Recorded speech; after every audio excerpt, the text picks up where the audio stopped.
Presiden Direktur menemukan bahwa wanita yang disukainya ternyata adalah calon kakak iparnya dengan sifatnya yang suka bersaing dan merebut. Bagaimana mungkin dia membiarkan pesta pertunangan ini berjalan lancar? Apa kita pernah bertemu di suatu tempat? Wanita itu saat ini sangat gugup, tetapi dengan tenang mengulurkan tangannya. Takut jika Presdir enggan menjabat tangannya. Dia pikir dengan begitu Presdir akan mengerti dan tidak mengganggunya lagi. Tapi tak disangka, Presdir sama sekali tidak berniat melepaskannya. Bahkan di depan umum meminta calon kakak ipar untuk membalut lukanya. Dia tidak menunjukkan rasa takut sedikit pun. Malah dengan tenang berkata, "Kakak ipar. Sudah sepantasnya membantu adik ipar membalut luka." Presdir tersenyum pahit. Tak disangka wanita ini memiliki dua wajah. Semalam dia tidak sesopan ini. Tidak hanya memotong lajur mobilnya, tapi juga secara terang-terangan menggodanya. Bahkan setelah bertemu di bar. Dia berinisiatif untuk menghabiskan malam bersamanya. Siapa sangka wanita sebebas ini ternyata adalah wanita paling terkenal dan terhormat di kalangan sosialita. Padahal, inilah sisi dirinya yang paling nyata. Identitas asli wanita itu adalah nona muda kedua keluarga Su Yuan, tapi di depan orang luar. Dia harus berpura-pura menjadi nona muda tertua yang sopan dan terpelajar, Su Jingzi, karena kakaknya adalah seorang gadis jenius yang terkenal. Namun sayangnya meninggal di usia muda. Ibunya tidak bisa menerima kenyataan bahwa putri yang begitu luar biasa meninggalkannya. Dia merasa, yang seharusnya mati adalah putri bungsunya yang tidak berguna. Kemudian, di surat keterangan kematian, dia menandatangani nama putri bungsunya. Sejak saat itu, Su Yuan menjadi gadis jenius Su Jingzi. Hidupnya benar-benar kehilangan jati dirinya jika ada sedikit saja yang tidak seperti kakaknya. Ibunya akan menghukumnya dengan keras menggunakan aturan keluarga. Terkadang dia juga melawan ibunya. Tetapi ibunya selalu mengancam akan bunuh diri, yang pada akhirnya membuatnya terpaksa menurut. Kali ini dia pergi ke bar untuk bersenang-senang karena ibunya memaksanya menikah dengan seorang anak orang kaya generasi kedua. Karena menurutnya, jika kakaknya masih hidup, dia pasti akan menikah dengan orang seperti itu. Dia hanya bisa hidup dalam bayang-bayang kakaknya, sangat menderita, tapi dia tidak ingin ibunya sedih. Jadi dia hanya bisa menahannya diam-diam, tapi dia tidak pernah menyangka, pergi ke bar untuk bersenang-senang justru akan membuatnya bertemu dengan pria yang tidak akan pernah bisa dia lepaskan seumur hidupnya. Ternyata setelah malam yang liar itu, saat dia pergi, dia tidak sengaja menjatuhkan sebuah liontin keselamatan, yang membuat Presdir menyadari bahwa gadis itu adalah teman masa kecilnya. Dulu dia pernah membela Presdir saat berkelahi, dan berjanji akan menikahi Presdir saat dewasa nanti. Presdir sudah menyukainya sejak kecil.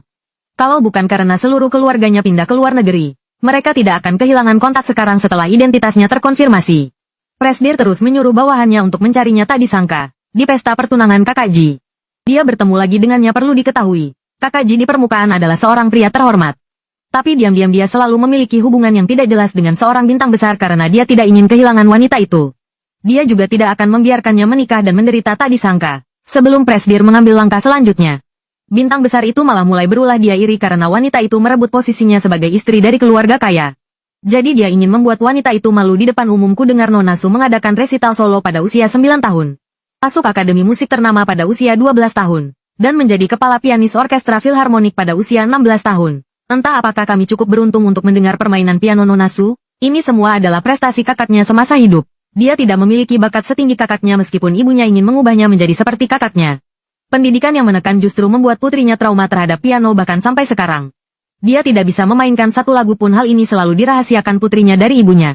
Dia tahu jika hari ini dia mempermalukan dirinya sendiri dan tidak bisa memuaskan kesombongan ibunya, dia mungkin akan kembali menerima cambukan kejam dari ibunya. Jadi, dengan alasan hari ini adalah pesta pertunangan, dia dengan sopan menolak untuk tampil di depan umum. Maksud Nona Su adalah, hadirin di sini tidak pantas mendengar permainan pianomu. Benar saja, di bawah hasutan wanita licik itu, tunangannya juga membujuknya untuk memainkan sebuah lagu ibunya, demi memamerkan putrinya yang luar biasa. Juga memaksanya untuk tampil di depan umum saat dia merasa sangat sulit. Presdir justru menarik tangannya. Wanita itu belum sadar, sudah ditarik Presdir ke dalam kamar tidur. Semua orang di luar ruangan menikmati musik. Permainan yang merdu membuat semua orang memujinya tanpa henti. Wajah ibunya juga dipenuhi dengan kebanggaan.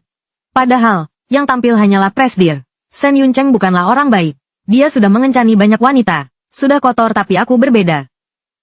Aku masih bersih. Bagaimana kalau batalkan saja pertunangan dengan kakakku? Kamu benar. Presdir tidak pernah menyangka wanita itu jauh lebih berani dari yang dia bayangkan. Setiap malam pulang tepat jam 9 semakin ibunya memujinya sebagai anak penurut di luar. Semakin liar dia bersikap di dalam, dia hanya bisa memberontak secara diam-diam di tempat yang tidak terlihat oleh ibunya.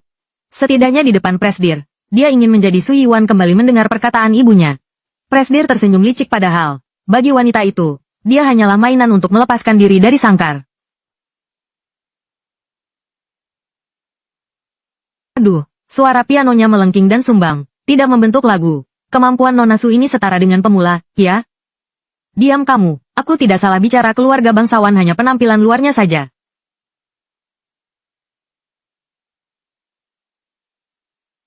Bagaimana kalau kita lihat bersama-sama saja?